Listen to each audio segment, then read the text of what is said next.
जय श्री राधे, जय श्री कृष्ण। मंदिर श्री बंसी वाले महात्मा यूट्यूब चैनल की ओर से हम आप सभी भक्तों का हार्दिक अभिनंदन करते हैं। आज हम आपको सुनाने जा रहे हैं श्रीमद् भागवत महापुराण के 7वें स्कंद के 10वें अध्याय की परम पावन कथा। इस अध्याय का नाम है त्रिपुर दहन की कथा। इस अध्याय में भगवान शिव और भगवान श्री कृष्ण जी की बड़ी सुंदर लीला का वर्णन बताया गया है। इससे पिछले अध्याय की कथा में आपने सुना था कि प्रहलाद जी महाराज का राजाभिषेक हुआ है। भगवान श्री नरसिंह जी स्वयं उनका राजाभिषेक करते हैं। उस समय सभी बड़ा आनंद मनाते हैं। अब उससे आगे की कथा, लेकिन एक छोटा सा निवेदन, मंदिर श्री बंसी वाले महात्मा यूट्यूब चैनल को आप सब्सक्राइब कर लीजिए ताकि भगवान की अन्य सभी कथाओं को आप सुन सकें। तो अब आगे की कथा। देवऋषि नारद जी युधिष्ठिर जी महाराज से आज कह रहे हैं कि हे युधिष्ठिर, इस मनुष्य लोक में तुम लोगों के भाग्य अत्यंत प्रशंसनीय है, क्योंकि तुम्हारे घर में साक्षात परब्रह्म परमात्मा भगवान श्री कृष्ण मनुष्य का रूप धारण करके गुप्त रूप से निवास करते हैं। इसी से सारे संसार को पवित्र कर देने वाले ऋषि मुनि बार बार उनका दर्शन करने के लिए चारों ओर से तुम्हारे पास आया करते हैं। बड़े बड़े महापुरुष निरंतर जिन भगवान को ढूंढते रहते हैं, जो माया के लेश से रहित परम शांत परमानंद स्वरूप परब्रह्म परमात्मा है, वे ही तुम्हारे प्रिय हितैषी मेरे भाई पूज्य आज्ञाकारी गुरु और स्वयं आत्मा श्री कृष्ण हैं। भगवान शंकर ब्रह्मा जी आदि भी अपनी सारी बुद्धि लगाकर वे ये हैं, इस रूप में उनका वर्णन नहीं कर सके, फिर हम तो कर ही कैसे सकते हैं। हम तो मौन भक्ति और संयम के द्वारा ही उनकी पूजा करते हैं, उनकी आराधना करते हैं। कृपया हमारी यह पूजा स्वीकार करके भक्त वत्सल भगवान हम पर प्रसन्न हो, यही प्रार्थना हम भगवान से सदा करते रहते हैं। हे राजा युधिष्ठिर, यही एकमात्र आराध्य देव हैं। भगवान श्री कृष्ण से बढ़कर कोई देव नहीं है। 33 करोड़ देवी देवता सदा भगवान श्री कृष्ण की आज्ञा का पालन करते हैं। भगवान की कृपा से सभी देवी देवता सृष्टि का संचालन करते हैं। जिस पर भगवान श्री कृष्ण की कृपा हो जाती है, उसी का उद्धार हो सकता है। हे युधिष्ठिर, तुम धन्य हो, क्योंकि इस समय परब्रह्म परमात्मा भगवान श्री कृष्ण तुम्हारे सगे संबंधी हैं। जिन भगवान का दर्शन जन्मों जन्मों तक तपस्या करने के पश्चात भी मनुष्य नहीं पा सकता, ऋषि मुनि सहस्त्रों वर्षों तक, हजारों वर्षों तक जिनकी प्रसन्नता के लिए तपस्या करते हैं, जिनकी एक झांकी के दर्शन के लिए ऋषि मुनि वर्षों वर्ष तपस्या करते हैं, वही भगवान श्री कृष्ण आज तुम्हारे घर आंगन में रह रहे हैं। हे धर्मराज, प्राचीन काल में बहुत बड़े मायावी मयासुर ने जब भगवान शंकर की कमनीय कीर्ति में कलंक लगाना चाहा, तब इन्हीं भगवान श्री कृष्ण ने फिर से उनके यश की रक्षा और विस्तार किया था। हे धर्मराज, भगवान श्री कृष्ण तो सदा ही सबकी रक्षा करते आए हैं। देवऋषि नारद जी के इतना कहने पर राजा युधिष्ठिर कहने लगे हैं कि हे नारद जी, मैं दानव किस कार्य में जगदीश्वर भगवान भोले शंकर का यश नष्ट करना चाहता था, और भगवान श्री कृष्ण जी ने किस प्रकार उनके यश की रक्षा की। आप कृपा करके ये भी कथा सुनाइए। मेरे मन में इस कथा को सुनने की बड़ी लगन लगी है। कृपा कीजिए, इस कथा को सुनाइए, ताकि भगवान की इस कथा को सुनकर मेरा मन भी भगवान के चरणों में लग सके। युधिष्ठिर जी के इतना कहने पर देवऋषि नारद जी कहने लगे हैं कि एक बार इन्हीं भगवान श्री कृष्ण से शक्ति प्राप्त करके देवताओं ने युद्ध में असुरों को जीत लिया था। उस समय सब के सब असुर मायावियों के परम गुरु मैं दानव की शरण में गए। शक्तिशाली मयासुर ने सोने, चांदी और लोहे के 3 विमान बना दिए। वे विमान तो क्या थे, वे तो तीनों पुर ही थे। वे इतने विलक्षण थे कि उनका आना जाना किसी को नजर नहीं आता था।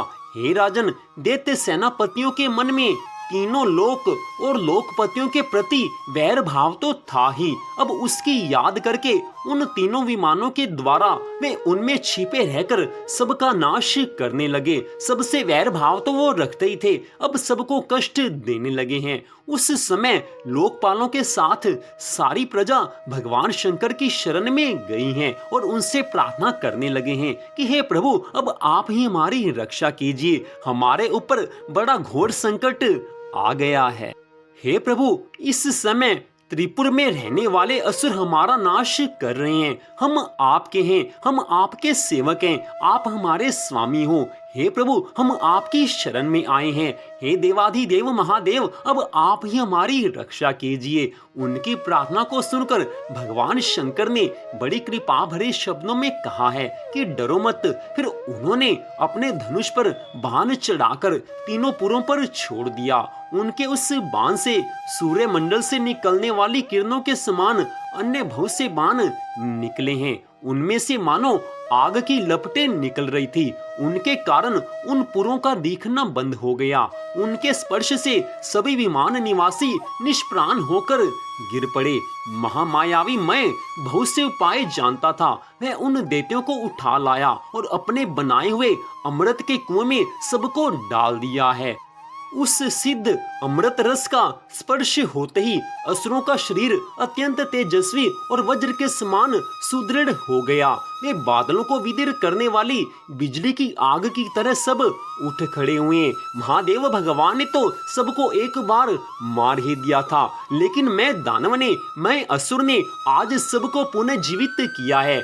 इस समय सभी देवी देवता हैरान हैं, परेशान हैं कि ये हो क्या रहा है। भगवान महादेव ने जिनको एक बार नष्ट कर दिया है, वे पुनः जीवित कैसे हो सकते हैं। भगवान शंकर भी देख रहे हैं कि ये कौन सी लीला है। उसी समय भगवान श्री कृष्ण ने देखा है कि महादेव भगवान तो अपना संकल्प पूरा ना होने के कारण उदास हो गए हैं। तब उन असुरों पर विजय प्राप्त करने के लिए भगवान श्री कृष्ण ने एक युक्ति की। यही भगवान विष्णु उस समय गऊ बन गए और ब्रह्मा जी बछड़ा बने हैं।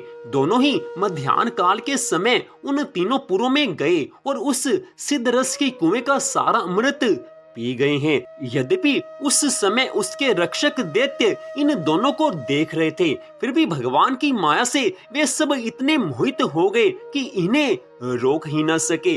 भगवान श्री कृष्ण जिसके ऊपर कृपा कर दें उसका उद्धार हो जाता है, और भगवान श्री कृष्ण जिसको माया में डालना चाहते हैं वो कुछ समझ नहीं सकता है। आज सारे रक्षक भगवान की माया में फंसकर कुछ समझ नहीं पा रहे हैं। जब उपाय जानने वालों में श्रेष्ठ मयासुर को ये बात मालूम हुई, तब भगवान की इस लीला का स्मरण करके उसे कुछ भी शोक नहीं हुआ। शोक करने वाले अमृत रक्षकों से उसने कहा कि हे भाई, देवता, असुर, मनुष्य अथवा कोई भी प्राणी अपने पराये अथवा दोनों के लिए जो प्रारब्ध का विधान है उसे कोई मिटा नहीं सकता। जो होना था सो हो गया, शोक करके क्या करना है। जो होना था उसको कोई रोक नहीं सकता, और जो नहीं होना उसको कोई कर नहीं सकता। इसके पश्चात भगवान श्री कृष्ण ने अपनी शक्तियों के द्वारा भगवान शंकर के युद्ध की सामग्री तैयार की। उन्होंने धर्म से रथ, ज्ञान से सारथी, वैराग्य से ध्वजा, ऐश्वर्य से घोड़े, तपस्या से धनुष, विद्या से कवच, क्रिया से बाण और अपनी अन्यान्य शक्तियों से अन्यान्य वस्तुओं का निर्माण किया है। इन सामग्रियों से सज धज कर भगवान शंकर आज रथ पर सवार हुए हैं और उन्होंने धनुष बाण धारण किया है। भगवान शंकर आज बड़े सुंदर शोभायमान हो रहे हैं। भगवान शिव शंकर भोलेनाथ आज अभिजीत मुहूर्त में चल पड़े हैं। धनुष पर बाण चढ़ाया है और उस समय तीनों दुर्भेद विमानों को भस्म कर दिया है। हे युधिष्ठिर, उसी समय स्वर्ग में दुंदुभियां बजने लगी हैं। सैकड़ों विमानों की भीड़ उस समय लग गई है। सब देवता, ऋषि, पितर और सिद्धेश्वर आनंद से जय जयकार करते हुए पुष्पों की वर्षा करने लगे हैं। अप्सराएं उस समय नाचने लगी हैं, गाने लगी हैं। सारी सृष्टि में, सारी त्रिलोकी में आनंद हुआ है। सब भगवान श्री कृष्ण की जय जयकार कर रहे हैं। सब भगवान शंकर की जय जयकार कर रहे हैं, क्योंकि इस समय सारी सृष्टि के ऊपर जो संकट आया था, सब देवताओं के ऊपर जो संकट आया हुआ था, आज भगवान श्री कृष्ण की कृपा से भोलेनाथ भगवान शिव शंकर ने उस कष्ट को सदा के लिए मिटा दिया है। जब जब इस सृष्टि पर, जब जब देवताओं पर और जब जब मनुष्यों के ऊपर घोर संकट आता है, उसी समय भगवान अपने भक्तों की, मनुष्यों की, सब देवताओं की रक्षा स्वयं करते हैं। आज भगवान शंकर ने मैं दानव के उन तीनों विमानों को जला दिया है, तीनों पुरों को भस्म कर दिया है। सभी देवी देवता आज मंगल गान कर रहे हैं। बोल श्री राधा कृष्ण भगवान की जय, बोल श्री महादेव भोलेनाथ की जय। हे राजा युधिष्ठिर, इस प्रकार उन तीनों पुरों को जलाकर भगवान शंकर ने पुरारी की पदवी प्राप्त की। उसी समय से भगवान शंकर का नाम त्रिपुरारी हुआ है। आज भगवान शिव शंकर भोलेनाथ का एक नया नाम त्रिपुरारी हुआ है। आज सब देवी देवता प्रसन्न होकर भगवान शंकर का गुणगान कर रहे हैं, सुंदर स्तुति करते हैं, भगवान से प्रार्थना करते हैं कि हे प्रभु, आपकी कृपा से आज हमारा उद्धार हुआ है, हमारी रक्षा आपने की है, अन्यथा हम तो डर के मारे कहीं जा भी नहीं पाते थे। आज भगवान श्री कृष्ण की कृपा हुई है, आज भगवान शंकर की कृपा हुई है कि हम सबकी रक्षा आपने की है। जब जब भक्तों पर संकट आता है, हे प्रभु, तब तब आप सब भक्तों की रक्षा करते हो। हे युधिष्ठिर, इस प्रकार सब ब्रह्मा आदि देवता भगवान की स्तुति करते रहे और भगवान अपने धाम को चले गए हैं। आत्म स्वरूप जगत गुरु भगवान श्री कृष्ण इस प्रकार अपनी माया से जो मनुष्यों की सी लीलाएं करते हैं, ऋषि लोग उन्हीं अनेकों लोक पावन लीलाओं का गान किया करते हैं। हे राजन, भगवान श्री कृष्ण ने इस धरा धाम पर जो लीलाएं की हैं, उन लीलाओं को जो सुनेगा, उसकी कथा सुनेगा, उस कथा का गान करेगा, उस कथा में अपने मन को लगाएगा, उसी का इस भव सागर से बेड़ा पार हो सकता है। जो भगवान की कथा नहीं सुनते, जो भगवान की लीलाओं का गुणगान नहीं सुनते, जो भगवान के मंगलमय नामों का जाप नहीं करते, उनको कभी भी इस भव सागर से पार कोई नहीं कर सकता। और कलयुग में तो विशेष रूप से भगवान श्री कृष्ण जी की ये श्रीमद् भागवत महापुराण की कथा सबका उद्धार करने वाली है। कलयुग आने पर जो प्राणी श्रीमद् भागवत महापुराण का आश्रय लेगा, श्रीमद् भागवत महापुराण की कथा को सुनेगा, जो अपना सारा जीवन भगवान श्री कृष्ण के चरणों में बिताएगा, उसका संसार सागर से उद्धार हो जाएगा। आने वाले कलयुग में जो प्राणी श्रीमद् भागवत महापुराण का आश्रय लेंगे, इसका सहारा लेंगे, श्रीमद् भागवत महापुराण की शरण में चले जाएंगे, उनको भगवान इस भव सागर से पार कर देंगे। जो मनुष्य सदा भगवान की कथाओं को सुनते हैं, भगवान की मंगलमय लीलाओं का गुणगान करते हैं, भगवान के बनाए हुए सब नियमों को मानते हैं, उनके जीवन में भगवान कोई कमी नहीं रहने देते। ऐसे अपने भक्तों की सभी मनोकामनाओं को भगवान पूरा करते हैं। ऐसे अपने भक्तों की भगवान सदा रक्षा करते हैं। हे राजन, अगर भक्त सदा भगवान को याद करता है, सदा भगवान के चरणों में अपने मन को लगा कर रखता है, तो भगवान भी ऐसे भक्त को सदा याद रखते हैं। भगवान कभी भी अपने भक्तों को अपने से दूर नहीं होने देते। जब जब भक्तों के ऊपर कोई संकट आता है, तब तब भगवान अपने भक्तों की रक्षा करते हैं। भगवान अपने भक्तों को संकट में देख नहीं सकते। हे धर्मराज, इसीलिए तुमसे मैंने कहा है कि तुम्हारे ऊपर भगवान की कृपा है कि सारी सृष्टि के मालिक, सारी सृष्टि के जो स्वामी हैं, वो इस समय तुम्हारे घर में विराजमान हैं, तुम्हारे साथ साधारण मनुष्यों की भांति व्यवहार करते हैं। भगवान की लीलाएं अनंत हैं, भगवान की लीलाओं का पार कोई पा नहीं सकता। इसलिए हे धर्मराज, अब भगवान श्री कृष्ण के चरणों में अपनी प्रीति को बढ़ा लो। यही शुभ समय है जब भगवान श्री कृष्ण आपके घर आंगन में आए हुए हैं। इस समय भगवान के चरणों में अपने प्रेम को बढ़ा लोगे तो तुम्हारा उद्धार हो जाएगा। समस्त पांडवों का और तुम्हारे राज्य का उद्धार भी हो जाएगा। तो इस प्रकार श्रीमद् भागवत महापुराण की आज की इस कथा में देवऋषि नारद जी ने भगवान श्री कृष्ण की बड़ी सुंदर लीला का वर्णन किया है। भगवान शिव शंकर की बड़ी सुंदर लीला का वर्णन किया है। इस कथा को सुनने मात्र से भगवान श्री कृष्ण जी की और भगवान शिव शंकर की कृपा मिलती है। भगवान की कथा तो हम सब सुनते हैं, हम सब गाते हैं, लेकिन इतना ध्यान रहना चाहिए कि जब भी हम भगवान की कथा को सुनते हैं उससे हमें पुण्य मिलता है। उस पुण्य का फल कब मिलेगा ये भगवान को पता है। जब हमारे जीवन में कोई संकट आने वाला होता है उस समय भगवान हमारे पहले के पुण्य कर्मों के अनुसार हमारे उस संकट को दूर कर देते हैं। भगवान की सुनी गई कथा कभी भी व्यर्थ नहीं जाती। जिस प्रकार दिया गया दान कभी व्यर्थ नहीं जाता, ठीक ऐसे ही भगवान के मंगलमय नामों का किया गया जाप कभी व्यर्थ नहीं जाएगा।